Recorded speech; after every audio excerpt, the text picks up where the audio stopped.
Tuhan sesuai dengan kehendak-Mu. Dan oleh sebab itu saat ini berbicaralah Roh Kudus karena Engkau ada di tengah-tengah kami. Dan sekali lagi biar pengurapan Tuhan ada di tengah-tengah kami dan membuat kami mengerti firman Allah. Dan waktu kami ngerti kami boleh melakukannya, dimampukan untuk bisa melakukan dan mengerjakannya. Sehingga hidup kami akan diubahkan olehnya. Menjadi lebih baik, semakin lebih baik dan akan menjadi berkat buat orang lain. Sekali lagi semua energi yang negatif kami tolak dari ruangan ini dalam nama Tuhan Yesus. Yang positif ada di tengah-tengah kami. Hadirat Tuhan kuat dan positif di tengah-tengah kami. Dalam nama-Mu kami berdoa dan kami mengucap syukur dan semuanya siap untuk firman Tuhan, sama-sama katakan amin. Sudah sekali lagi beri tepuk tangan buat teman-teman pemusik, pemuji dan semua yang ambil bagian di dalam pelayanan pada hari ini. Thank you udah bawa kita masuk dalam hadirat Tuhan. Sudah siap untuk firman Tuhan? Yes, mari sama-sama masuk pada bulan Mei, bulan yang kelima minggu yang pertama dari tahun 2017. Saya ingin memulai dengan satu tema. Selama bulan ini saya akan memulai dengan satu tema connected atau terkoneksi atau terhubung. Dan ini akan kita bahas sepanjang bulan ini, sepanjang bulan Mei, mulai dari minggu pertama sampai minggu terakhir nanti. Dan saya akan mulai dengan satu judul, terhubung dengan sumber kehidupan. Terhubung dengan sumber kehidupan. Saya mau baca dulu dalam kitab Yohanes pasal yang ke-15. Ayat yang pertama sampai dengan ayat yang ke-8. Yohanes pasal yang ke-15 ayat yang pertama sampai dengan yang ke-8. Sudah siap dengan catatan saudara? Saudara harus siap dengan catatan saudara. Karena ada banyak hal-hal yang baik. Saya pikir yang akan bisa kita cerna pada pagi hari ini kita dapatkan. Dan kita akan dikenyangkan oleh firman Tuhan, dipuaskan oleh firman Tuhan. Akulah pokok anggur yang benar dan Bapakkulah pengusahanya. Setiap ranting padaku yang tidak berbuah dipotongnya dan setiap ranting yang berbuah dibersihkannya supaya ia lebih banyak berbuah. Kamu memang sudah bersih karena firman yang telah kukatakan kepadamu. Tinggallah di dalam aku dan aku di dalam kamu. Sama seperti ranting tidak dapat berbuah dari dirinya sendiri kalau ia tidak tinggal pada pokok anggur. Demikian juga kamu tidak berbuah jikalau kamu tidak tinggal di dalam aku. Akulah pokok anggur dan kamulah ranting-rantingnya. Barang siapa terkoneksi dengan aku, barang siapa tinggal di dalam aku dan aku di dalam dia, ia berbuah banyak. Sebab di luar aku kamu tidak dapat berbuat apa-apa. Barang siapa tidak tinggal di dalam aku atau barang siapa tidak terkoneksi dengan aku, ia dibuang keluar seperti ranting dan menjadi kering. Kemudian dikumpulkan orang dan dicampakkan ke dalam api lalu dibakar. Jikalau kamu tinggal di dalam aku atau terkoneksi dengan aku dan firmanku tinggal terkoneksi di dalam kamu, mintalah apa saja yang kamu kehendaki dan kamu akan menerimanya. Senang gak dengan ayat ini saudara? Yes, mintalah apa aja katanya yang kamu kehendaki dan kamu akan menerimanya. Ayat yang ke-8. Dan dalam hal inilah Bapakku dipermuliakan, yaitu jika kamu berbuah banyak dan dengan demikian kamu adalah murid-muridku. Saudara, barusan saya lupa nyolokin kabelnya. Sehingga saya udah nyalain, saya bilang ini udah nyala. Tapi kenapa suara saya gak keluar di sini? Makanya saya pinjam yang Tesa punya tadi. Hai, saya bisa ngomong dan saya bisa didengar oleh saudara. Tapi pertamanya kenapa gak ada suaranya padahal udah nyala ini. Ternyata ininya copot. Saya lupa untuk nyambungin tadi. Walaupun ininya kelihatan nyala, tapi kalau gak tersambung sama sumbernya, tetap gak memberikan manfaat yang bagus. Belum khotbah udah dapat ilustrasi baru. Cuman karena lupa nyolokin. Nah sekarang udah tersambung. Sudah bisa dengar? Saya mau ngegambar sedikit. Kekunci lagi nih.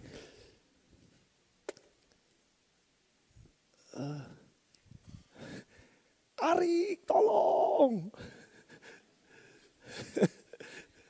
Padahal tadi udah ada spidolnya. Mana? Terkoneksi saudara, terkoneksi dengan sumber kehidupan. Nah, poin saya yang pertama adalah begini. Kekristenan itu bukan agama, kita udah sering dengar. Kekristenan itu bukan agama. Ini pendahuluan dulu sebelum masuk pada poin saya yang pertama. Kekristenan bukannya agama, tapi kekristenan itu lebih pada hubungan. Karena Allah yang kita sembah adalah Allah yang mencintai hubungan. Allah Bapa, Allah Anak, Allah Roh Kudus berhubungan, 3 jadi 1. Dalam hubungan mereka yang sangat kuat, yang gak bisa dipisahkan dan pada akhirnya mereka gak pernah bisa. Juga kadang-kadang orang gak bisa ngebedain yang mana Allah Bapa, mana Allah Anak, mana Allah Roh Kudus. Karena mereka saling tergantung satu dengan lain, saling terikat maksud saya satu dengan lain, dan terkoneksi satu dengan yang lain. Sangat kuat dan itu sangat powerful saudara. Dengan fungsi mereka masing-masing. Nah, Allah kita adalah Allah yang selalu berhubungan. Allah yang selalu berhubungan, Allah yang selalu mau terkoneksi. Makanya kenapa dia selalu mau terkoneksi dengan dunia ini. Makanya dia selalu mau terkoneksi dengan manusia. Makanya kenapa Yesus mesti datang ke dalam dunia dan dia harus bertemu dengan manusia. Menyerupai manusia dalam bentuk manusia, sebagai orang yang padahal Allah sendiri menjelma menjadi manusia. Dan dia mau ngobrol sama manusia, dia mau terkoneksi sama manusia. Dan dia mau memimpin jalan manusia. Dengan pada saat terkoneksi dengan Bapa di sorga melalui Yesus Kristus, maka kehidupan manusia yang terkoneksi dengannya akan menjadi kehidupan yang luar biasa. Makanya kenapa Yesus bilang aku datang memberikan hidup. Hidup dalam segala kelimpahannya. Hidup dalam segala kelimpahan. Yesus datang supaya orang yang terkoneksi dengan dia memiliki hidup dalam segala kelimpahannya. Dan kita udah sering dengar khotbah tentang hidup yang berkelimpahan. Thank you Rick. Hidup yang berkelimpahan. Dan saya mau... kok kunci juga Rick? Oh terbuka ternyata. Oke, thank you. Saya mau ajak saudara berpikir seperti ini bahwa pada saat Tuhan mau terkoneksi dengan manusia, itu dia punya tujuan supaya hidup manusia menjadi hidup dengan kualitas seperti kualitasnya Tuhan. Setuju dulu gak sama saya di sini saudara? Yes, sudah ngerti ini sama-sama.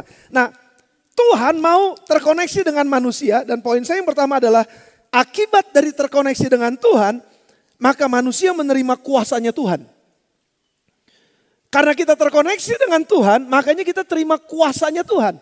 Kuasa Tuhan tinggal di dalam kita. Kuasa Tuhan ada di dalam kita. Nah, kalau orang Kristen khususnya Pentakosta atau karismatik, lebih khusus lagi GSJA, itu kalau kita bicara terkoneksi dengan Tuhan dan terima kuasanya Tuhan, yang ada dalam pikiran kita adalah manifestasi. Betul, itu nggak salah. Dan itu memang teologi kita secara Pentakosta, teologianya GSCA. Waktu kita terkoneksi dengan Tuhan ada kuasa. Kuasa apa? Waktu yang ada yang sakit ditumpangin tangan, sembuh. Ada kuasa apa? Ada kuasa untuk bisa melihat, bukannya melihat sebagai dukun ya, tapi melihat bisa mengerti, memprediksi masa depan. Itu dapat visi namanya. Lalu ada karunia untuk berkata-kata dengan hikmat. Karunia untuk bernubuat. Karunia berkata-kata dalam bahasa roh. Makanya kenapa GSCA atau Pentakosta kebanyakan atau karismatik. Kalau terhubung dengan Tuhan, terima kuasa. Kamu akan terima kuasa kalau Roh Kudus turun ke atas kamu. Itu langsung bayangannya adalah bahasa roh. Gitu. Bayangannya adalah dapat mujizat-mujizat. Dapat hal yang supernatural. Enggak salah, itu betul banget dan itu adalah teologi kita. Tapi saudara, saya mau membawa saudara pemikiran begini. Saya lagi belajar ngegambar karena punya blackboard yang baru. Dan ini keren banget saudara, ini keren banget. Saudara mesti lihat ini loh, keren banget nih. Kalau dulu pakai kapur, kalau sekarang pakai spidol.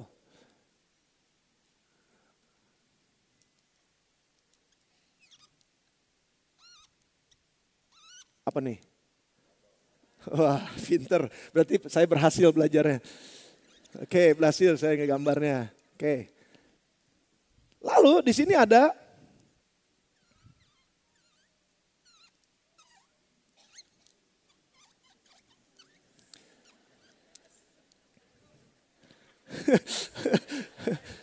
Petruk enak aja. Bagus-bagus dibilang Petruk. Ini manusia, ini orang. Saudara bayangin gak kalau terkoneksi dengan power, apa yang terjadi nih orang? Betul ya saudara ya? Oke, saya gak mau bicarain kesetrumnya, tapi ada powernya. Nah biasanya, kayak tadi yang saya bilang, waktu ini gak terkoneksi sama listrik, gak terkoneksi sama sumber, alat ini gak memberi manfaat buat dia. Saudara sebutkan ada ini sambil belajar ini ya, belajar ngegambar. Ketahuan ini jadul. Bukan handphone zaman sekarang, handphone zaman dulu kayaknya nih. Soalnya zaman sekarang susah digambarnya, kayak kotak doang. Dan kalau ini nggak terkoneksi dengan sumber, nggak punya baterai, nggak punya apa, ini nggak bisa bermanfaat buat dia. Saya nggak gambarinnya gini jadinya saudara. Kalau ini analogi, saudara bisa gambar apa ini? Ada magic jar, ya, gitu. Saudara bisa gambar apa aja yang pakai listrik, yang pakai strum. Ya, saudara bisa gambar dispenser, tempat air dispenser. Saudara bisa macam-macam, pokoknya ada di sini semua nih. Nah, saya mau bilang begini, ini adalah Tuhan, sumber. Yang ini adalah gereja. Saudara dan saya. Ini adalah dunia, manusia di dunia ini. Gereja mesti selalu terkoneksi dengan sumbernya. Dan kalau gereja terkoneksi dengan sumbernya, gereja bisa membawa manfaat buat dunia, kehidupannya. Karena gini, dunia seringkali nggak bisa ngerti ini. Nggak tahu siapa sih sumber itu siapa. Mereka nggak kenal, mereka coba cari, makanya banyak agama. Mereka coba cari tapi nggak ketemu. Tapi sekarang ada caranya. Yes, Yesus pernah datang ke dalam dunia ini. Tetapi sekarang Yesus sudah nggak ada dalam dunia ini. Yang ada dalam dunia ini adalah gereja. Yang ini adalah instrumennya yang harus selalu terkoneksi dengan sumbernya. Supaya instrumen ini tetap bisa membawa manfaat buat tujuannya Tuhan, dunia. Terkoneksi dengan dunia. Tuhan mau supaya kita terkoneksi dengan dunia. Dan sekali lagi, waktu kita terkoneksi dengan Tuhan sebagai sumber hidup kita, maka kita akan menerima kuasanya Tuhan. Nah sekali lagi, pada saat kita terima kuasanya Tuhan, ada kuasa di sini. Nah kuasa ini seringkali kita terjemahkan cuma satu, sebagai karunia. Roh. Ada karunia-karunia roh. Karunia berbahasa roh, karunia bernubuat, karunia mentafsirkan bahasa roh, karunia mujizat, karunia melayani, karunia memimpin, karunia kesembuhan, karunia macam-macam saudara. Ada begitu banyak karunia-karunia dan sekali lagi pemikiran kita nggak salah. Waktu kita bicara tentang kita terkonek dengan sumber power, kuasa dari Tuhan, maka gereja akan memiliki karunia roh. Yes, this is very good. Tapi ingat saudara, dalam Yohanes 15 yang kita sudah baca barusan, Yesus sendiri katakan bahwa dia nggak cari karunia. Yang dia cari sekarang adalah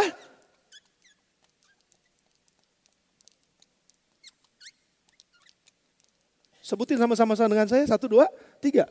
Buah roh. Yang dia cari adalah buah roh. Bedakan antara karunia roh dan buah roh. Karunia roh adalah pemberian. Kalau saya memberikan sesuatu, karunia, sama istri saya, Pi, maju ke depan sebentar. Saya berikan karunia, ini karunia yang diberikan. Istri saya cuma terima doang. Terima, udah kamu pegang aja. Itu buat kamu, nanti dibaca di rumah. Silakan, thank you Neng. Thank you, bawa aja. Thank you Neng. Itu karunia. Nah Tuhan titipkan karunia roh buat gereja, itu tujuannya adalah untuk saling membangun satu dengan yang lain. Kalau saudara baca, saya nggak mau bahas ini secara detail karena ini buat bulan depan. Kalau karunia roh, itu berbicara mengenai, nubuatan diberikan. Kita nggak perlu ngerjain macam-macam, cuma tinggal waktu kita berdoa Tuhan kasih karunia untuk bernubuat, lalu kita bisa katakan sesuatu yang menguatkan orang lain. Itu dari Tuhan. Itu karunia sudah, itu pemberian. Kita nggak usah ngerjain macam-macam. Dan biasanya kalau karunia ini kita cuma terima, dan gereja sangat senang terima karunia. Yes, yes. Kita semua cari karunia kesembuhan. Makanya begitu banyak kebaktian kesembuhan. Karunia apa? Karunia mujizat. Banyak orang cari mujizat. Banyak orang cari dipenuhi oleh kuasa Roh Kudus dengan cara berkata-kata dalam bahasa roh. Which is good. Bulan depan kita akan bahas. Itu yang kita juga sedang usahakan. Kita merindukan dan kita terus doakan. Dan kita begitu percaya yang sakit disembuhkan. Yang lumpuh berjalan. Kita tetap percaya karena itu karunia Roh Kudus. Dan karunia masih dicurahkan buat kita.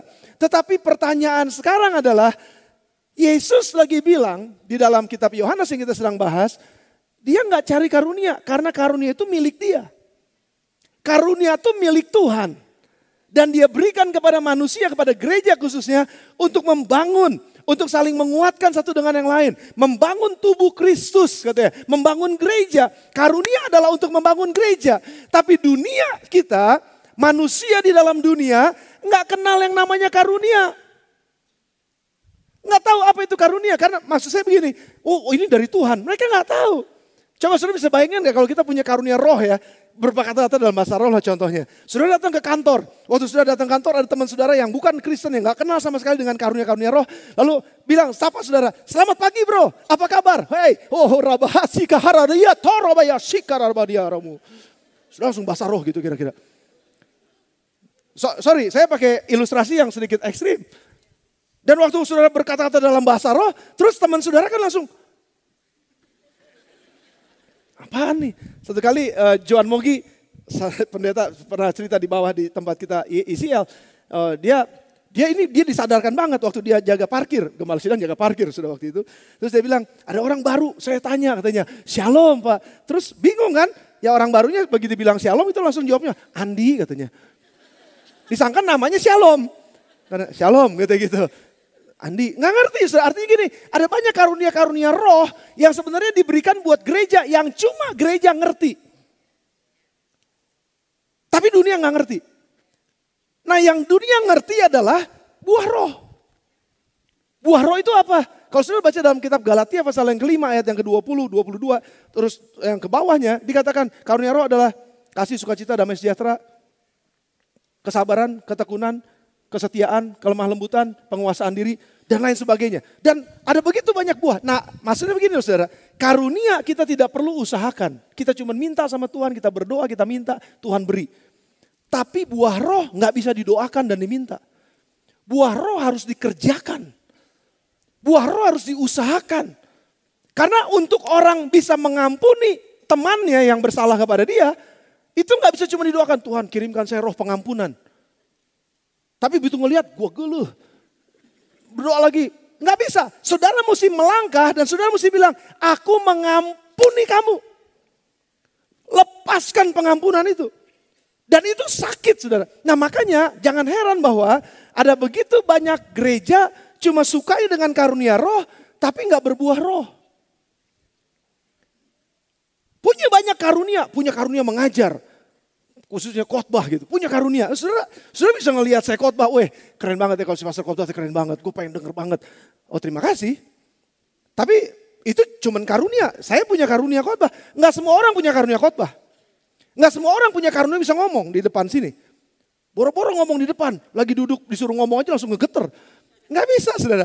Karena itu karunia diberikan kepada orang-orang sesuai dengan fungsinya masing-masing. Tapi yang namanya buah roh berbeda. Karunia bisa diberikan dan saya bisa terima. Saudaraku, ini bukannya ngomong buat nyombongin diri atau apa-apa, enggak. Kowing, salah satu mentor saya, dia selalu bilang begini, lu tuh orang yang tipenya gini, bangun tidur bisa langsung ngomong. Lu gak usah persiapan juga lu bisa khotbah katanya.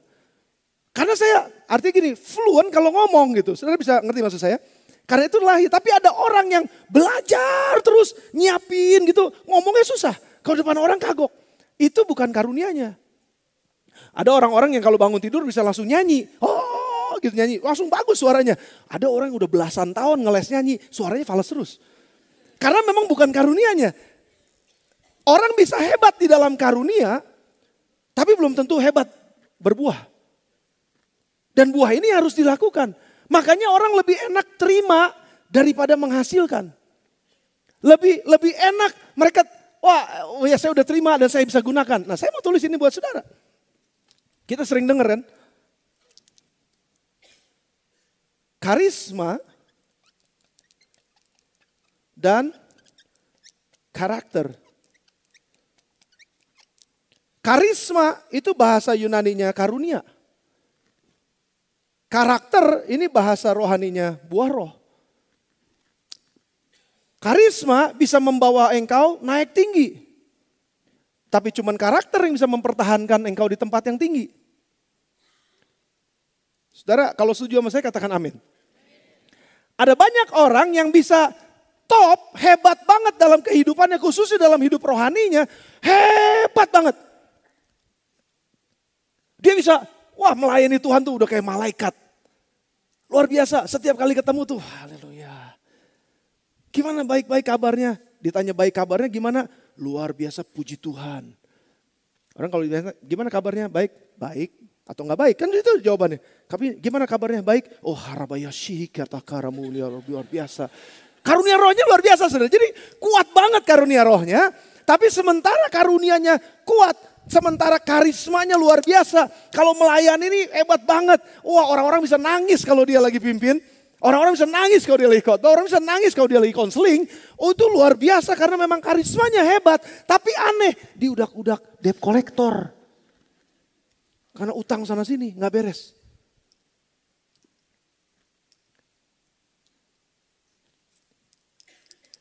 Maafkan saya harus ngomong jujur sama saudara bahwa cuma hanya mengejar karunia roh nggak cukup karena kita perlu berbuah roh. Ada orang yang hebat banget saudara, pelayanan hebat. Dia punya karunia doa katanya. Wah luar biasa tuh karunia doa. Dia kalau udah berdoa tuh dengkulnya nih dengkul onta katanya. Karena dengkulnya dipakai terus buat berdoa. Saudara kalau buat saya, orang Kristen kalah sama agama lain kalau dalam hal berdoa.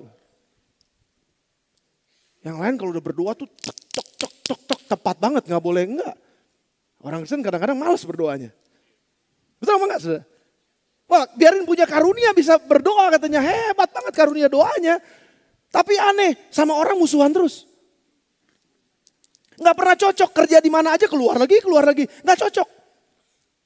Aneh, kalau melayani Tuhan dengan luar biasa, wah di gereja tuh hebat banget. Apalagi kalau di live group, wah dia terkenal banget, dia orang yang sangat berkarunia. Dia orang yang punya karunia ini, karunia itu, karunia melayani, karunia memimpin. Wah luar biasa karunianya, hebat banget. Aneh, datang ke kantor telat melulu.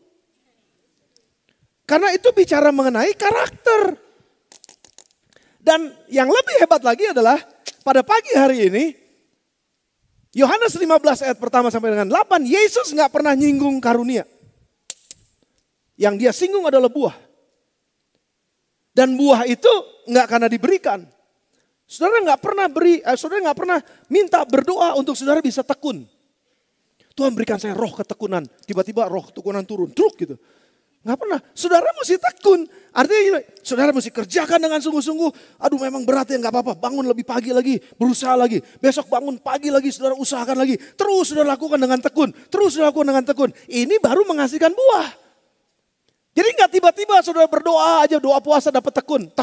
Enggak, buah harus dihasilkan. Karunia diberikan, buah dihasilkan. Bicara dengan saya, karunia diberikan. Buah dihasilkan. Harus dilakukan. Iya terima kasih, gak usah disebutin yang itunya. Buah harus dilakukan. Buah harus diusahakan. Buah harus dikerjakan. Jangan heran saudara, ada begitu banyak orang yang berkarisma. Kalau dia ngomong 3.000 orang bertobat kayak Petrus. Sebenarnya gak ada lagi cerita kayak gitu. Tapi kalau udah khotbah, wah begitu dia gini. Saudara berdiri, jatuh gitu. Bisa gak? Bisa aja saudara. Tapi anehnya adalah orang yang bisa melakukan itu punya karisma, betul. Punya karunia, betul. Tapi hebatnya adalah kok cerai sama istri. Sudah ngerti maksud saya? Saudara bisa begitu hebat dengan penuh karismatik, saudara pimpin pujian kah? Atau saudara jadi ketua live kah? Atau saudara melayani apa saja? Wah punya karisma begitu. Kalau dia yang pelayanan tuh ya gila bener. Gitu. Sakit perut maksudnya.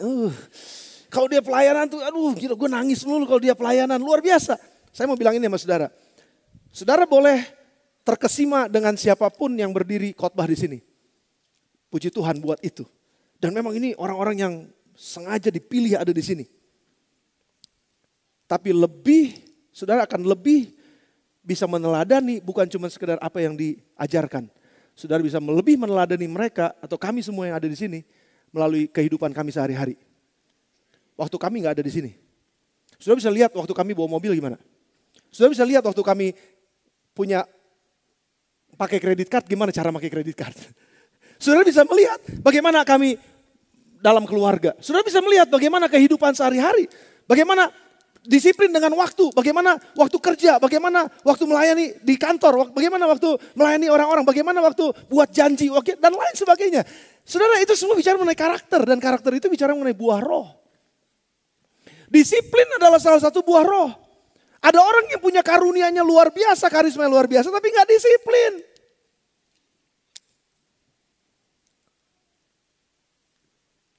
Renungin ini saudara.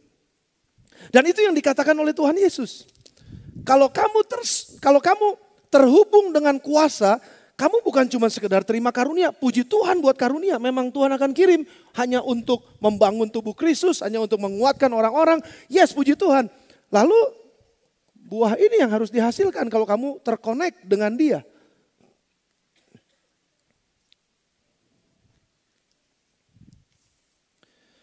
Jadi dengan kata lain adalah kenapa harus terkoneksi dengan Tuhan? Supaya kita bisa menghasilkan karunia dan buah. Sehingga gereja bukan hidup buat dirinya sendiri, tapi gereja hidup untuk memberikan manfaat kepada dunia. Supaya gereja hidup untuk bisa memberikan kontribusi yang bagus buat dunia. Sehingga akan ada dua hal yang terjadi, saudara. Ada dua hal yang akan terjadi. Yang pertama, Bapa di sorga dipermuliakan. Saudara buka ayat yang ke-15. Yohanes 15 ayat yang ke-8 maksud saya. Yohanes pasal 15 ayat yang ke-8. Yang pertama, kalau kita terkoneksi dengan sumber kita dan kita menghasilkan buah karunia termasuk buahnya juga, maka kita akan mempermuliakan Bapa di sorga. Dalam hal inilah Bapakku dipermuliakan, yaitu jika kamu berbuah banyak. Bapakku dipermuliakan waktu kamu gak telat melulu datang ke kantor. Bapakku dipermuliakan waktu kamu bisa punya integritas waktu pakai duit perusahaan. Jadi saudara gak mempermuliakan Tuhan, di ayat ini gak ditulis, permuliakanlah Tuhan di dalam gereja sambil muji-muji ngangkat tangan. Kok jadi sepi ya? Tapi kan gak salah muji-muji angkat tangan, gak jadi masalah. Gak jadi masalah pelayanan, gak jadi masalah. Bagus banget itu, puji Tuhan. Tapi yang Yesus katakan adalah justru pada saat kamu berbuah, kamu memuliakan Bapa di sorga. Bagaimana waktu kamu ngomong, bagaimana waktu kamu berpikir, bagaimana waktu kamu berhubungan satu dengan yang lain. Apakah orang bisa rasain ada sesuatu yang bagus dari dirimu yang bisa dikontribusikan buat orang lain. Buka lagi coba Yohanes 15 ayat 8. Bapa dipermuliakan. Jadi sekali lagi waktu kita nyanyi, saudara bisa maafkan saya. Kita bisa bohongin orang waktu kita nyanyi, kita bisa bohongin orang dengan gestur kita. Orang akan bilang gini, gila dia rohani banget loh. Kalau lagi nyanyi, puji Tuhan banget. Betul, nggak masalah, angkat tangan aja, nangis aja, nggak jadi masalah. Saudara nikmatin Tuhan dengan gaya saudara, puji Tuhan. Tapi sekali lagi, tetap manusia bisa ngebohongin orang lain dengan posturnya. Tapi orang dan Tuhan nggak bisa dibohongin dengan buahnya. Justru dalam hal inilah Bapakku dipermuliakan, itu jika kamu berbuah banyak. Dan dengan demikian, ini yang kedua. Dengan demikian kamu adalah murid-muridku. Jadi tanda pengenal IC kita, ID kita, paspor kita, KTP kita yang menyebutkan bahwa kita adalah murid Yesus. Itu adalah berbuah atau enggak. Jadi kalau sudah datang ke gereja setiap minggu dan bilang begini, oh saya murid Kristus, oh saya pengikut Kristus, oh saya cinta banget sama Yesus, saya datang ke gereja setiap minggu. Tunggu dulu, belum tentu. Sekali lagi, gimana kehidupan keluarga saudara? Bagaimana kehidupan keuangan saudara? Bagaimana kehidupan integritas saudara setiap hari? Itu buahnya. Justru saudara gak perlu ngomong apa-apa, orang akan ngelihat dari buahnya bahwa engkau pengikut Kristus. Cuma dari buahnya, dari apa yang kita kerjakan, dari apa yang kita lakukan setiap hari. Orang bisa lihat kita murid Kristus apa bukan. Bisa kelihatan. Nah, buah roh juga berbicara tentang kehidupan yang dimerdekakan. Bisa kelihatan selain kita memuliakan Bapa di sorga, selain kita menjadi murid-murid Kristus, dikenal sebagai murid Kristus. Tetapi yang ketiga juga kita akan hidup di dalam kemerdekaan, kebebasan. Mari buka bersama dengan saya Galatia pasal yang kelima ayat yang pertama. Ini bicara mengenai buah roh ini di Galatia 5 pertama sampai dengan ayat 20 sekian. Galatia 5 ayat yang pertama bilang gini, supaya kita sungguh-sungguh merdeka. Merdekanya bukan merdeka dari mana-mana, merdeka di dalam hidup kita. Merdeka dari intimidasi, merdeka dari rasa takut, merdeka dari kemarahan, merdeka dari iri hati, merdeka dari pahit banget hatinya. Merdeka dari itu semua. Dan Tuhan bilang dan firman Tuhan bilang, supaya kita sungguh-sungguh merdeka, Kristus telah memerdekakan kita. Amin, saudara. Karena itu berdirilah teguh dan jangan mau lagi dikenakan kuk perhambaan. Ayatnya yang ke-13. Lompat langsung. Ayat 13 langsung lompat. Saudara-saudara, memang kamu telah dipanggil untuk merdeka. Kita dipanggil untuk merdeka dari intimidasi. Kita dipanggil untuk merdeka dari rasa takut. Kita dipanggil untuk merdeka dari rasa cemas, kita dipanggil untuk merdeka dari rasa iri hati, kita dipanggil untuk merdeka dari rasa pahit, kehidupan yang pahit yang menyebabkan hati kita juga pahit. Dan kita dipanggil untuk merdeka. Tetapi janganlah kamu mempergunakan kemerdekaan itu sebagai kesempatan untuk kehidupan dalam dosa. Melainkan layanilah, sudah perhatikan, layanilah seorang akan yang lain oleh kasih. Layanilah, bermanfaatlah hidupmu buat orang lain. Tapi di dalam kasih, kamu gak bisa melayani orang, kamu gak bisa bermanfaat buat manusia, buat orang lain di sekelilingmu, dalam lingkunganmu. Kamu gak akan pernah bisa bermanfaat buat mereka, melayani mereka kalau kamu gak punya kasih. Dan kasih itu berbicara mengenai buah roh. Tapi pertanyaan, maksud saya begini, arahan saya adalah begini. Waktu kamu hidup merdeka, kamu bisa melayani dengan efektif. Waktu kamu gak dipenuhi sama sakit hati, kamu bisa melayani dengan efektif. Waktu kamu gak hidup dengan luka batin yang dalam yang gak pernah beres. Karena gak bisa mengampuni orang tua, gak bisa ngampunin pasangan, gak bisa ngampunin teman-teman, gak bisa ngampunin semua orang. Termasuk dirimu sendiri, engkau gak bisa ampunin. Engkau gak merdeka, kalau engkau gak merdeka, engkau gak bisa melayani orang lain dengan efektif. Makanya kenapa Tuhan mau kita tersambung, terhubung, terkoneksi dengan sumber kehidupan. Supaya kita punya kuasa untuk menghasilkan buah roh, merdeka dalam kehidupan kita. Sehingga kita bisa bermanfaat untuk melayani dunia ini. Bisa melayani orang lain, membangun hidup orang lain. Saya lanjutkan Galatia pasal 5 ayat yang ke-16 sekarang. Ini yang Paulus maksudkan. Maksudku ialah ini. Apa maksudnya merdeka? Apa maksudnya melayani dalam kemerdekaan? Supaya kamu bisa melayani dalam kasih. Apa maksudnya? Maksudku ialah hiduplah oleh roh. Maka kamu tidak akan menuruti keinginan daging. Tapi untuk bisa hidup di dalam roh, kamu mesti terkoneksi dengan rohnya. Kamu mesti terkoneksi dengan Tuhan. Kalau enggak kamu enggak bisa. Makanya jangan heran orang yang enggak terkoneksi dengan sumbernya. Dia tetap bisa jadi orang Kristen. Dia tetap bisa datang ke gereja. Tapi tetap dipenuhi hidupnya oleh keterikatan dengan kepahitan. Terikat dengan dendam. Terikat dengan sakit hati. Ini bukannya buah roh. Ini yang namanya kedagingan. Dan kamu harus hidup jangan dalam kedagingan untuk bisa melayani. Kamu harus hidup dengan buah roh. Buah roh itu mesti tumbuh di dalam kamu. Kamu mesti bisa melakukannya. Tapi kamu mesti terkoneksi dengan sumbernya. Saudara, kepahitan gak bisa cuma didoain. Kepahitan mesti kita lawan dengan yang namanya kasih. Dan kasih itu pun gak bisa tiba-tiba langsung turun. Kasih adalah pilihan. Saya mau apa enggak mengampuni? Saya mau apa enggak melepaskan? Semua beban saya, semua kemarahan saya lepaskan, selesai. Dan itu sakit, saudara. Dan makanya ada begitu banyak orang Kristen, walaupun hidup katanya di gereja, hidup dalam persekutuan seperti ini, tetapi tetap ada kepahitan. Tetap ada sakit hati, tetap enggak ada pengampunan, tetap ada kemarahan di dalamnya. Itu yang menyebabkan dia enggak bisa efektif untuk melayani di dalam dunia ini. Untuk bermanfaat hidupnya buat orang lain.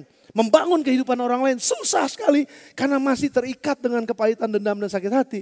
Sekali lagi, maafkan saya harus ekstrim seperti ini. Ada orang yang berbahasa roh dalam gereja. Ada orang yang melayani dalam gereja. Tapi tetap melayani dengan kepahitan.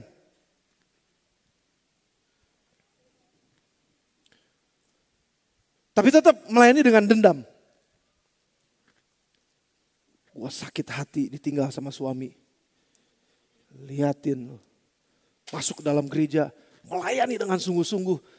Nggak peduli lagi sama keluarganya. Dia layani Tuhan. Tapi motivasinya adalah untuk melarikan diri dari kepahitannya. Saudara, orang yang pahit melayani. Itu yang keluar adalah kepahitan loh. Kemarahan pada saat orang lain marah banget itu. Emosi. Dia bisa memuji Tuhan, bisa. Sekali lagi tadi, postur bisa bersembunyi di belakang postur kita. Bisa angkat tangan, bisa. Bisa loncat-loncat, bisa. Bisa kayaknya bersuka cita, iya. Kayak lagi bersuka cita, musiknya enak kok. Ya bersuka cita di sini. Begitu pulang, pahit lagi. Dan Tuhan gak mau kita hidup dalam keterikatan seperti itu. Makanya dia bilang, hiduplah dalam kebebasan, dalam kemerdekaan. Karena engkau dipanggil untuk merdeka. Tetapi engkau harus terkoneksi dengan sumbernya. Engkau gak bisa jauh dari sumber. Itu sudah bisa bayangin ya kalau ini dicopotin, diputus. Ini gak dapat supply, sumber. Boro-boro bisa kasih makan orang. Nasinya gak jadi-jadi. Jadi beras terus. Gak pernah jadi nasi. Karena memang gak terkoneksi. Sudah bersama dengan saya?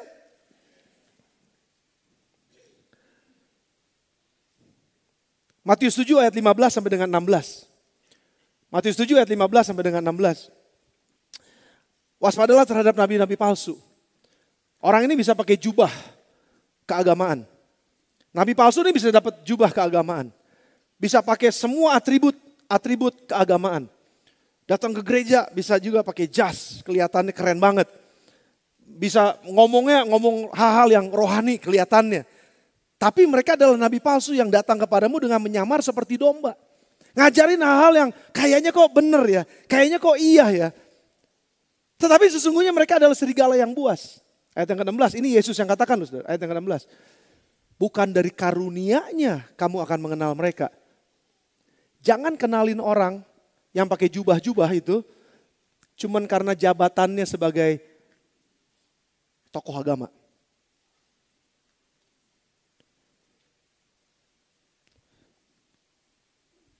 Karena cuman dia pintar ngomong. Hanya karena dia pintar khotbah. Hanya karena dia pintar ngebakar orang. Lagi nahan diri nih.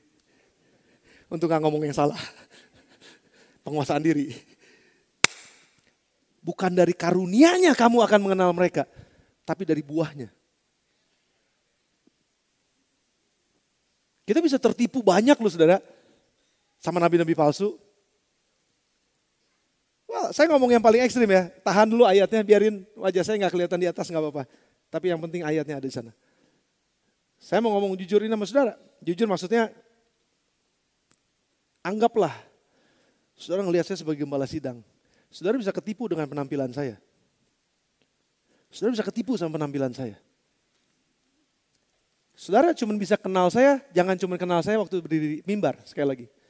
Saudara harus kenal saya, lihat saya dalam kehidupan saya sehari-hari.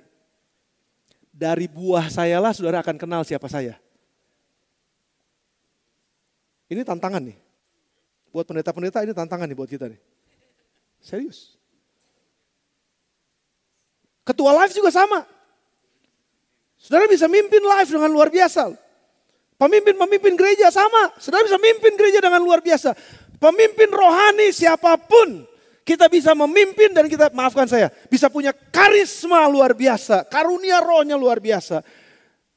Tapi bukan dari situ kita dikenal sebagai murid Kristus. Bukan dari situ kita dikenal sebagai domba atau serigala. Kita dikenal sebagai domba atau serigala dari buahnya. Dan ini yang Yesus bilang. Dari buahnya lah kamu akan mengenal mereka. Dapatkah orang memetik buah anggur dari semak duri atau buah ara dari rumput duri? Nggak mungkin. Jadi dari buahnya kamu akan dikenal. Kalau saudara sekarang lagi bingung nyari siapa yang harus jadi pemimpin rohani saya. Siapa yang jadi pemimpin, saya mesti dengerin siapa. Dalam hal rohani saya mesti dengerin siapa. Saudara, dengar orang yang saudara bisa lihat buahnya. Bagaimana dia memperlakukan istrinya. Bagaimana dia memperlakukan suaminya. Bagaimana dia memperlakukan anak-anaknya. Bagaimana dia memperlakukan keuangan dalam pekerjaannya atau dalam rumahnya. Bagaimana dia mengelola rumahnya. Bagaimana dia disiplin dengan waktunya. Bagaimana dia disiplin dengan kerjaannya. Bagaimana dia disiplin dengan komitmennya. Saudara kenal dari buahnya. Bukan dari karunianya, tapi dari buahnya.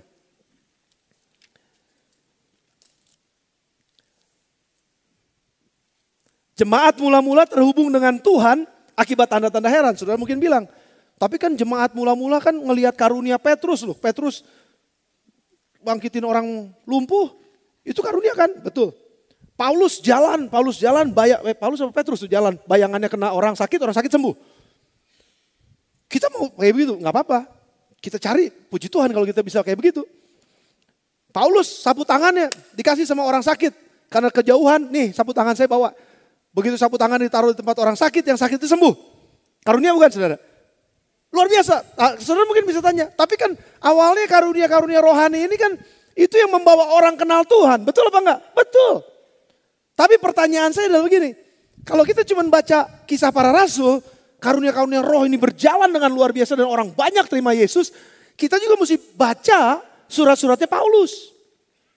Karena surat Paulus itu menjawab masalah yang terjadi di tengah-tengah jemaat yang diselamatkan karena karunia roh. Yang mengenal Tuhan karena karunia roh. Sudah gak ngerti maksud saya? Sudah ngerti maksud saya? Paulus bilang begini, terjadi perzinahan ternyata dalam gereja. Kenapa perzinahan? Loh, bukankah diselamatkan karena ngelihat karunia roh? Betul, karunia roh terjadi, orang kaget, orang aware bahwa ada Tuhan yang luar biasa. Oh, saya mau percaya sama Tuhan itu. Yes, puji Tuhan. Masuk, tapi kamu mesti dimuridkan. Kalau kamu gak dimuridkan, kamu cuma terkejut sama karunia-karunia yang hebat-hebat terus. Tapi kamu gak bertumbuh di dalammu, di dalam buah rohmu gak bertumbuh. Makanya terjadi perselingkuhan. Makanya terjadi perzinahan dalam gereja. Dan itu dijawab oleh Paulus di dalam surat-suratnya. Makanya kenapa dia sering tulis buah roh. Dia tulis karunia roh dalam 1 Korintus Paulus. Tapi dia imbangin dengan percuma kalau kamu punya karunia itu tapi kamu gak punya kasih. Dan kasih itu adalah buah roh. Tetap buah rohnya harus tumbuh. Itu harus diusahakan. Gak bisa kita cuma nikmat terus dengan karunia-karunia roh. Kita juga mesti ngerasa sakit. Karena Tuhan sendiri bilang kalau kamu mau berbuah lebih banyak, kamu akan dibersihkan. Bahkan kadang-kadang kamu akan dipotong. Kamu akan dipruns, bahasa Inggris itu lebih enak tuh. Dibersihkan sambil dicongkel gitu saudara. Ada hal yang sakit, aduh Tuhan. Kenapa saya mesti ngampunin? Saya pahit banget sama dia, gak bisa saya ngampunin. Tapi Tuhan bilang sakit, iya sakit. Tapi kamu akan bisa mengampuni. Kamu akan merdeka waktu kamu mengampuni.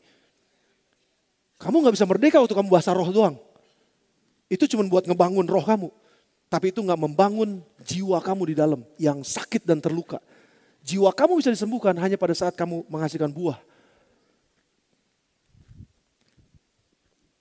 Ini poin saya yang pertama, saudara. Satu saat saya mau minum kopi. Itu jarang-jarang banget saya minum kopi. Tapi waktu ngantuk banget lagi rapat di ruang rapat. Ada dispenser, kopi. Saya udah tuangin tuh, 3 in 1. Saya pencet air panas yang merah. Cet. Nggak lumer, air dingin. Saya bingung kenapa jadi air dingin, air panas. Lalu Pastor Yanti bilang, belum dicolokin Pastor. Belum dicolokin. Udah saya colokin. Begitu saya colokin, nyala langsung. Deng gitu. Langsung mulai manasin. Saya tunggu. Saya ambil lagi, saya masukin lagi air panasnya. Nggak ngedidih airnya, cuman anget, suam-suam kuku. Oh rupanya perlu waktu saudara. Terkoneksi sih terkoneksi. Dapat karunia sih dapat karunia. Tapi untuk buah roh mesti nunggu waktu. Saudara nggak bisa jadi orang yang berbuah itu dikarbit. Matang pohon lebih enak dari karbitan. Jadi lebih baik saudara matang di pohon. Jangan dikarbit-karbitin. Tapi harus mau sakit. Harus mau terkoneksi. Yang kedua, saya cepat habis nih. Terkoneksi dengan Tuhan, mengubah hidup kita menjadi lebih baik. Dan terus memberikan manfaat pada orang lain dalam setiap musimnya. Saya mau kasih ilustrasi ini buat saudara. Saya dibeliin komputer sama gereja 10 tahun yang lalu. MacBook. Waktu itu wah luar biasa nih. Bisa pakai, udah pakai 10 tahun. Beberapa minggu yang lalu, kira-kira sebulan 2 bulan yang lalu. Saya gak bisa pakai. Bisa dibuka, bisa. Dinyalain, bisa. Colokin listrik, baterainya penuh. Waktu mau coba ngetik, tiba-tiba buffering, muter terus. Beberapa saudara mungkin gak ngerti istilah-istilah yang saya pakai, tapi gak jadi masalah, ikutin aja. Nah, waktu ini muter terus gak bisa dipakai, aduh saya kesel. Matiin lagi, nyalain, bisa lagi, keluar lagi. Menunya keluar lagi. Terus saya pakai lagi beberapa menit, sebentar muter lagi gitu. Aduh saya bingung, kenapa ya? Tanya sama ahlinya gak ada yang bisa di gereja. Akhirnya tanya sama dokternya. Ada salah satu dokter di sini, dokter MacBook. Datang apa enggak Ebi? Tanya sama dia terus akhirnya dia lihat, oh tenang Pastor. Dia tahu caranya. Oh ini masalahnya begini-gini, udah tungguin berapa hari. Akhirnya dibawa lagi, sekarang bisa saudara. Saya tanya masalahnya apa sih? Masalahnya gak pernah di-upgrade. 10 tahun gak pernah di-upgrade. Sehingga ada begitu banyak program-program baru sebetulnya. Dan akhirnya bisa crash satu dengan yang lain di dalamnya. Makanya itu jadi terus dia muter. Gak bisa dikerjain, gak bisa dipakai. Gak bermanfaat. Walaupun udah terkoneksi, yes. Baterainya penuh, yes. Tapi nggak pernah di-upgrade sehingga nggak bermanfaat untuk zaman sekarang. Kita bisa jadi orang Kristen yang cukup lama, saudara. Kita bisa jadi orang Kristen 10 tahun, 20 tahun, 30 tahun. Dan kita udah nyaman banget, gua Kristen lama. Gua kece sejak lahir, gua juga Kristen sejak lahir. Jadi bukan cuma kece sejak lahir, gua juga Kristen sejak lahir. Wah kayaknya bangga banget, 50 tahun jadi orang Kristen. Tapi kenapa gak bermanfaat buat dunia ini? Kenapa hidupnya kok gak punya dampak buat dunia ini? Jadul.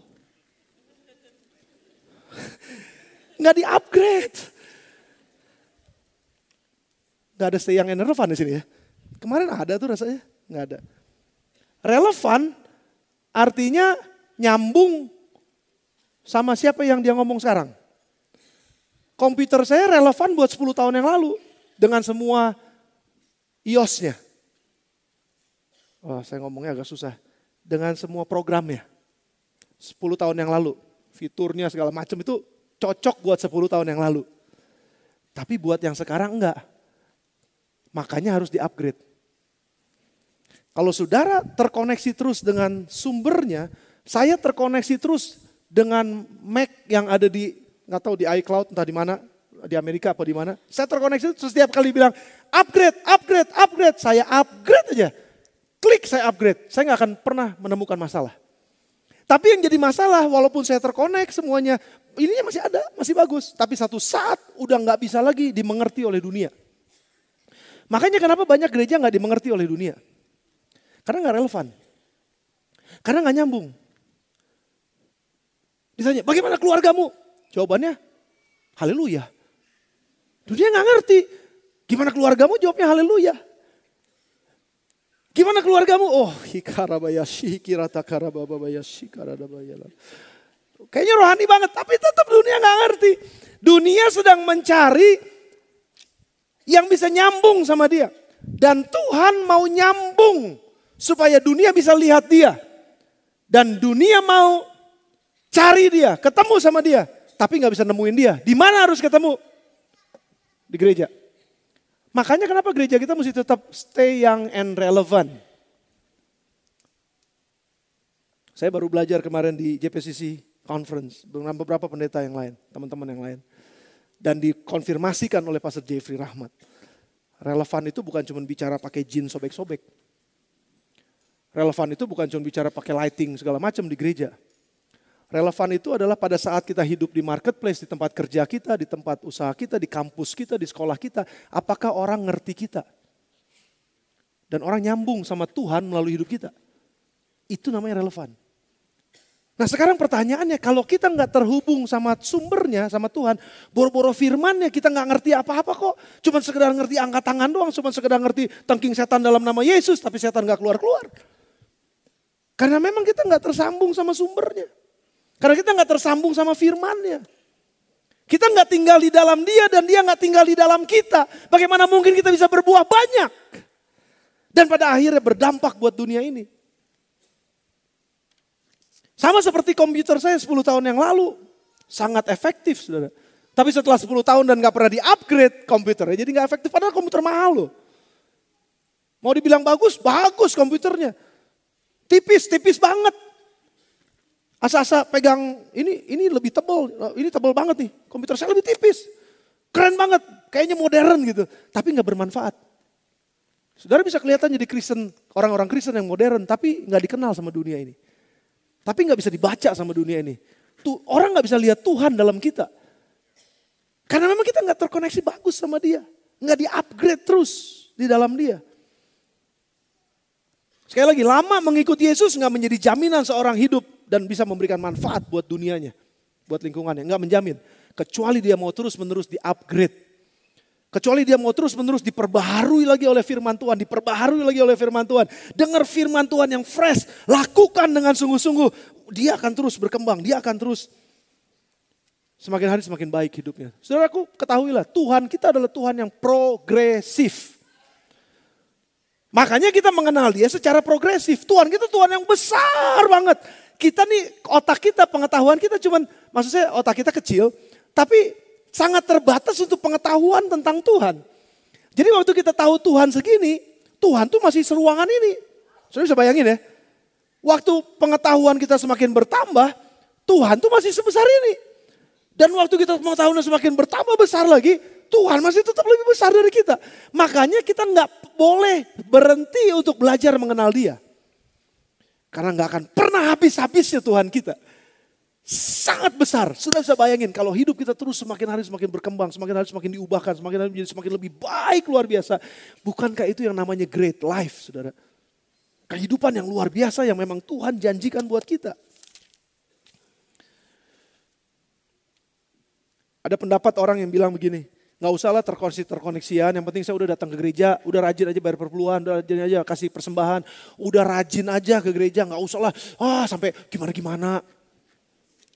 Itu ada orang yang berpendapat seperti itu. Ya nggak salah sih saudara, nggak salah. Artinya ke gereja nggak salah, ngasih perpuluhan nggak salah, ngasih kolekte nggak salah. Tetapi intinya bukan yang ritualnya, intinya bukan yang kelihatannya. Intinya adalah apakah roh jiwa kita terhubung dengan firman-Nya, dengan energinya Dia gitu. Saudara. Saya harusnya bawa kipas angin sih ya. Nanti membuat umum 3 kayaknya saya kalau boleh minta kipas angin kalau ada. Saudara bayangin kipas angin ya. Nih gitu ya. Terus saya colokin ke listrik. Cegrek. Saya pencet 1, 2, 3. Yang ketiga, ting. Kencang gak saudara? Nih, kencang kan? Wah ini luar biasa. Terus cabut coba. Srek, cabut listriknya. Mati gak? Enggak. Masih muter.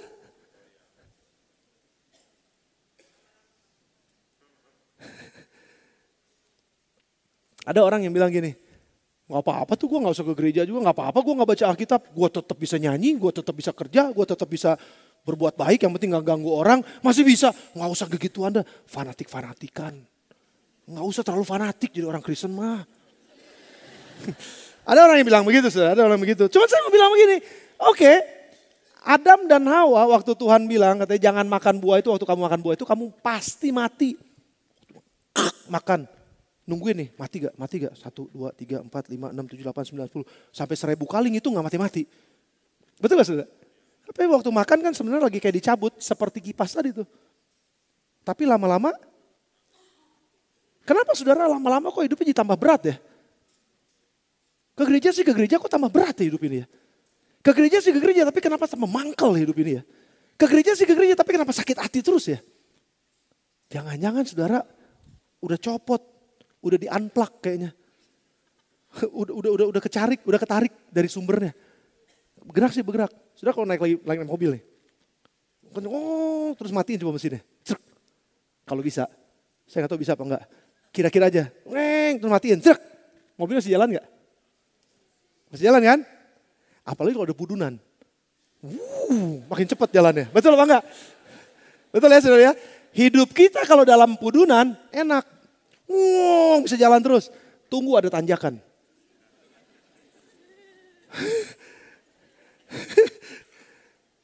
Tunggu hidup saudara lagi ada tekanan.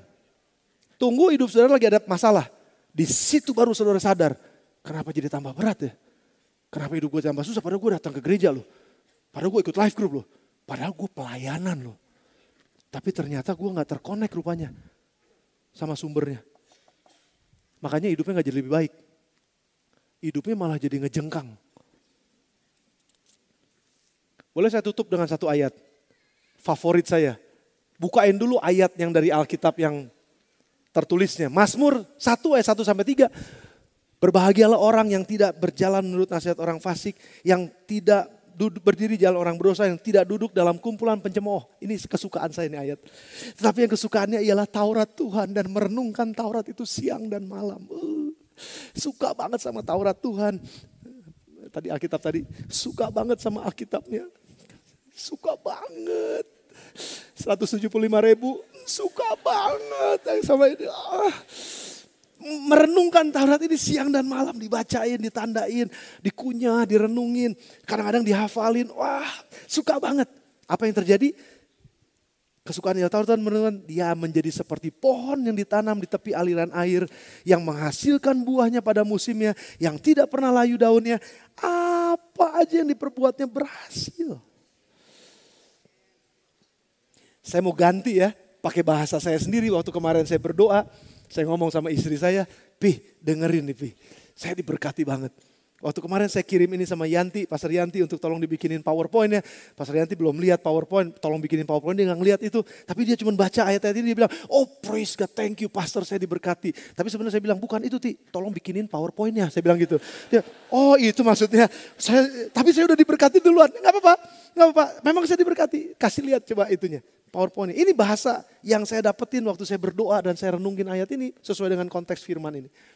Ia seperti pohon yang terkoneksi dengan sumber kehidupan yang menghasilkan buah roh pada musim tekanan, pada musim kesedihan, pada musim kesusahan, pada musim tantangan. Dia tetap menghasilkan buah roh. Dan gak layu pelayanannya. Ada banyak orang yang pada saat ngalamin tekanan, pelayanannya layu. Mundur dari pelayanan, lari dari Tuhan. Tapi ini enggak, waktu justru musim tantangan, musim tekanan, musim kesedihan, musim kesusahan, buah rohnya justru keluar. Dan enggak layu pelayanannya, tetap memberikan manfaat optimal kepada orang-orang lain di sekelilingnya. Apa saja yang dilakukannya, mencapai hasil yang maksimal sesuai dengan tujuan hidupnya. Wow. Berapa banyak orang Kristen ngalamin tekanan, ngalamin masalah, ngalamin kesedihan, ngalamin kesusahan. Dan mempersalahkan Tuhan dan pergi dari gereja dan bilang cukup, enough is enough. Cukup, gua gak mau lagi. Dia terlalu jahat sama saya. Kecewa, meninggalkan pelayanannya, meninggalkan persekutuannya, meninggalkan komunitasnya, orang-orang percaya. Dia tinggalkan, dia gak mau lagi. Stop udah, gua gak mau lagi ikutan Tuhan. Marah sama Tuhan. Padahal orang yang terkoneksi dengan sumbernya, dia akan menghasilkan buah roh pada musimnya. Musim apa? Musim tekanan justru. Musim kesedihan, kesusahan, dan tantangan. Ini kayak mobil yang lagi nanjak. Saudara. Kalau tetap on mesinnya, di tanjakan itu dia bisa terus. Walaupun agak berat, gak jadi masalah, dia terus berjalan. Tapi orang yang udah mati, mesinnya gak terkonek lagi dengan sumbernya. Dia turun sih kenceng, tapi begitu naik tanjakan dia balik lagi turun. Dia akan kembali pada kehidupan yang lama. Tidak layu pelayanannya, tapi tetap memberi manfaat optimal pada orang lain dan lingkungannya. Apa saja yang dilakukannya mencapai hasil yang maksimal sesuai dengan tujuan hidupnya. Saudara, pada pagi hari ini saya berdoa, betul-betul saya berdoa, persiapkan ayat-ayat ini, firman ini saya persiapkan 1 minggu ini buat saudara. Enggak 1 minggu, 2 minggu kira-kira saya siapkan ini buat saudara. Saya diberkati, saya dibangunkan, saya di-encourage oleh firman ini. Dan saya punya komitmen, saya gak mau cuma sekedar melayani dengan karunia roh. Dalam waktu yang bersamaan saya juga mau melayani dengan buah roh. Dan saya mau hidup saya dipenuhi oleh karunia dan buah roh tinggal di dalam saya. Dan saya akan lanjutkan khotbah ini bulan depan dengan karunia-karunia roh secara khusus. Ada wibawa otoritas ilahi yang Tuhan kasih sama kita. Bukan karena kita hebat dalam karunia saja, tapi karena kita kuat di dalam buah roh. Tuhan kasih otoritas buat kita. Sudah diberkati? Kalau sudah diberkati, tundukkan kepala saudara sebentar. Tutup mata saudara.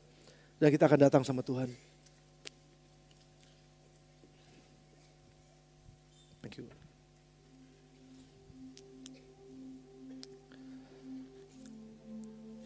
Sementara saudara tutup mata saudara. Tundukkan kepala saudara.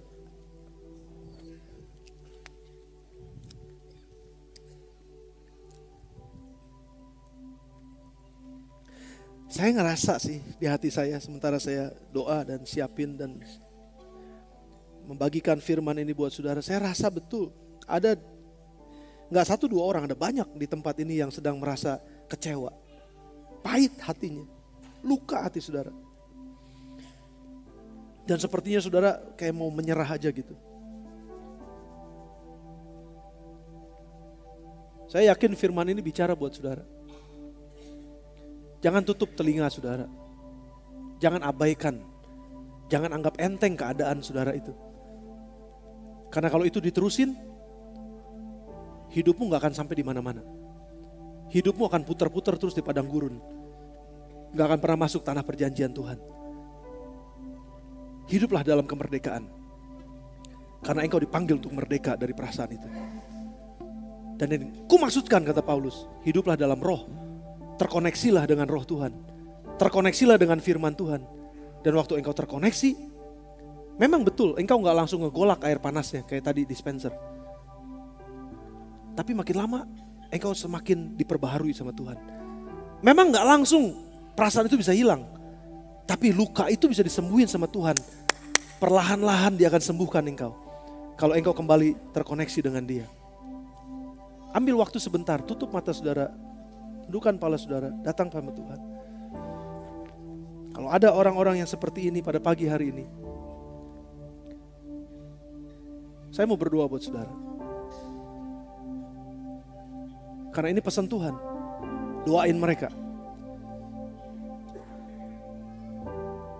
Kalau memang ada. Enggak cuma 1-2, saya rasa itu. Enggak cuma 1-2. Mungkin lebih dari 10 orang. Tanpa yang lain harus lihat. Yang lain semua tundukkan aja kepala saudara. Tutup mata saudara, jangan lihat kiri kanan. Kalau ada di antara saudara yang sedang ngalamin perasaan tertekan, sakit, pahit, marah. Atau mungkin saudara lagi kecewa. Atau mungkin saudara lagi rasanya kok berat banget hidup ini ya Tuhan. Saya mau dapat kemerdekaan itu. Angkat 2 tangan saudara tinggi di hadapan Tuhan pagi ini. Saya mau berdoa buat saudara. Di atas balkon juga, saudara silahkan angkat tangan saudara. Saya lihat tangan-tangan saudara diangkat. Ada begitu banyak, ada begitu banyak. Ada begitu banyak. Terima kasih buat kejujuran saudara. Terima kasih buat kejujuran saudara. Saya bisa rasain beratnya saudara. Saya bisa rasa loh. Saya bisa rasa itu. Tuhan, Engkau lihat. Aku berdoa Tuhan buat mereka yang angkat tangan. Dalam keadaan lemah, mungkin dalam keadaan sakit mereka, dalam keadaan gak kuat lagi. Dalam keadaan hampir menyerah Tuhan. Pada pagi hari ini dalam nama Tuhan Yesus. Saat mereka jujur di hadapan Tuhan. Pada saat mereka terbuka di hadapan Tuhan. Berani ngaku di hadapan Tuhan. Aku perlu Engkau Tuhan. Dan mereka angkat tangan mereka. Pagi ini Tuhan. Pagi ini dalam nama Tuhan Yesus. Sembuhkan mereka Tuhan. Kembali biar mereka terkoneksi dengan Tuhan. Biar mereka terkoneksi kembali dengan firman Tuhan. Biar mereka kembali terkoneksi dengan sumber hidup mereka itu. Tuhan sendiri yang menciptakan dalam nama Yesus. Mulai terkoneksi lagi Tuhan. Dan mereka akan dipulihkan oleh Tuhan. Perlahan-lahan mereka akan dipulihkan oleh Tuhan. Mereka akan dipulihkan oleh Tuhan. Dalam nama Yesus terima pemulihan itu. Dan engkau harus kerjakan itu. Lepaskan pengampunan.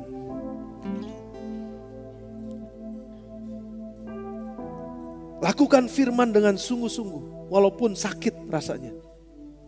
Tapi itu yang akan menyembuhkan engkau. Tuhan lihat air matamu. Tuhan lihat sakit hatimu. Dan Tuhan ngerti. Kalau engkau datang ke dokter. Sama seperti engkau datang ke dokter. Dokter akan melihat ini. Dan dia akan memberikan jalan keluar atau obatnya. Namun waktu engkau makan obatnya, engkau gak langsung sembuh memang. Tapi lihatlah, berangsur-angsur engkau akan disembuhkan oleh Tuhan. Terima dengan iman, itu karunia. Tapi lakukan juga dengan iman, itu akan menghasilkan buah roh dalam hidupmu. Engkau akan menang bersama dengan Tuhan. Di dalam nama Tuhan Yesus. Di dalam nama Tuhan Yesus. Di dalam nama Tuhan Yesus. Aku berdoa sekali lagi, setiap mereka yang sudah mengangkat tangan, pulang dari tempat ini, terima kelegaan dari Tuhan. Terima kekuatan baru dari Tuhan untuk menghidupi kehidupan mereka mungkin dalam perjalanan yang berat dan sulit, tapi mereka akan terus berjalan maju karena mereka kembali terhubung dengan sumber kehidupan mereka. Saya mengucap syukur Tuhan, aku mengucap syukur. Oh Engkau Tuhan Allah yang mendengar doa kami. Terima kasih. Turunkan tangan saudara sebentar.